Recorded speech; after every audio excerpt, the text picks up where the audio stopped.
Tu sais qu'il y a une pléthore d'hommes de maintenant qui font une fixette sur la pureté des femmes et qui sont omnubilés par leur body count, pourtant eux-mêmes ne sont pas mieux. Ils peuvent avoir fréquenté plus de 95 femmes au courant de leur vie et auront des exigences ridicules comme quoi ils veulent uniquement une femme qui a seulement fréquenté 5 hommes dans sa vie. Et si un beau jour, ils parlent avec une femme qui leur avoue qu'elle a fréquenté plus que 10 hommes dans sa vie, on va dire 15. Ah, j'ai mal à la tête. Ah, vous êtes toutes les mêmes. Ah, t'es dégueulasse.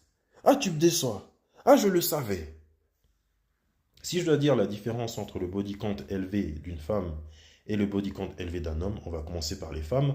Les femmes qui ont un body count élevé, ce sont des femmes qui ont fréquenté énormément d'hommes parce qu'elles manquaient de réconfort, parce qu'elles tentent tant bien que mal de refermer des blessures qui ne cicatriseront jamais. Et tout ça, c'est un cycle infernal. Ce qui en résulte, ce sont des énormes traumas et des bagages émotionnels trop lourds à porter et à partager avec un homme qui voudrait du sérieux avec elle.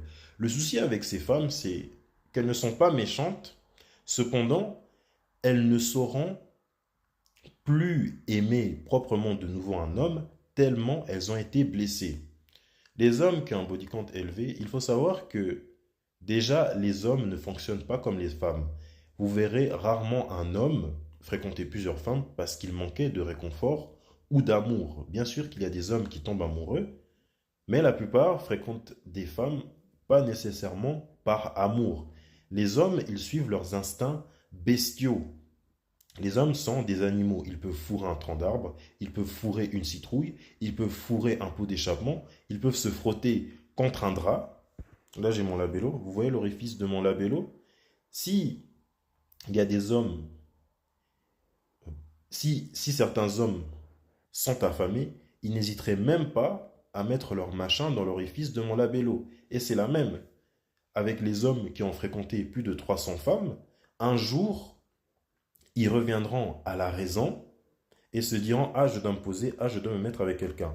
Comparé aux femmes qui ont fréquenté plusieurs hommes, ça sera plus dur pour elles parce que elles ne savent plus aimer. Et là, tu avais dit quelque chose d'intéressant en citant que si un jour tu dois te mettre avec un gars qui a fréquenté plusieurs femmes au courant de sa vie, tu ne vas pas regarder son passé parce que tu t'en fous, tu vas juste regarder le cœur. Et bien, il faut savoir que les hommes ne sont pas comme ça.